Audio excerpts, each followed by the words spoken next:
Hello everybody, my name is Alex Shrednozlak and I'm a film critic at FilmBook. Today, I will be reviewing the 2020 thriller The Silencing. The Silencing is directed by Robin Pront, written by Micah Rounham, and stars Nikolaj Coster-Waldau and Annabelle Harris. Coster-Waldau plays Rayburn Swanson, who's sort of a park ranger for a wilderness sanctuary. It was never really clear where this movie takes place, but it's in a very small town wooded area. We learn that Rayburn is having a difficult time coping with his daughter's disappearance 5 years prior. Later on, a body of a young girl turns up in the sanctuary. It's a very strange event because of the weapons used and the markings on the victim's throat. Flash forward, Rayburn finds another girl in the sanctuary and begins being hunted by the killer. I'm going to tell you right now that I really enjoyed this movie. However, I can see that there are a lot of issues with it as well. As you may know, Nikolaj Coster-Waldau is from Game of Thrones. He plays one of my favorite characters who unfortunately his arc just kind of got completely thrown in the fire in the last season. It's amazing because this movie is only 90 minutes long and I feel like they try to do more with his character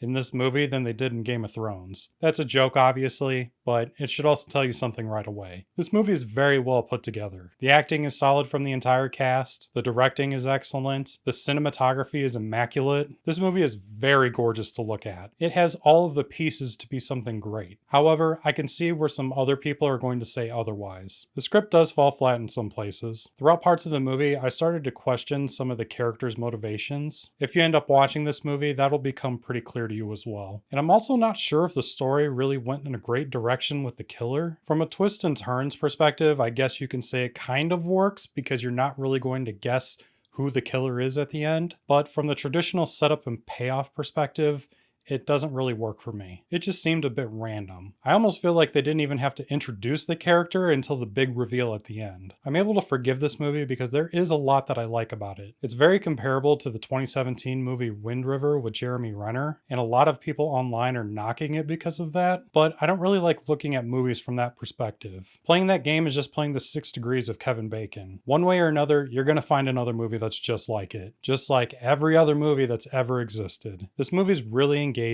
It's really pretty to look at. Sure, I could admit that it falls flat in some places, but I'm also the type of person who's not going to like a movie just because it fell short in a few places. Overall, I would grade this movie an 8 out of 10. If you like low-key crime thrillers, this movie's definitely going to be for you. It's a breeze to watch. It's only 90 minutes and it's very well paced. I really enjoyed it and I definitely think it's worth your time. And that brings us to the conclusion of my review for The Silencing. I'd like to thank you all for watching. You can see more of my reviews on the FilmBook website. That's film-book.com. Just search for Alex Shrednozlak. You can also find other reviews and videos that I've done on my YouTube channel, link in the description. If you like what you heard during this video, make sure you hit the like button, subscribe to our YouTube channel, and hit the bell icon so that way you're notified instantly as soon as new videos are published. If you agreed or disagreed with my review, definitely leave me a comment down in the comment section below. Please also consider becoming a member on our Patreon, link also in the description. Your support helps us create more engaging content. Thank you all so much for listening,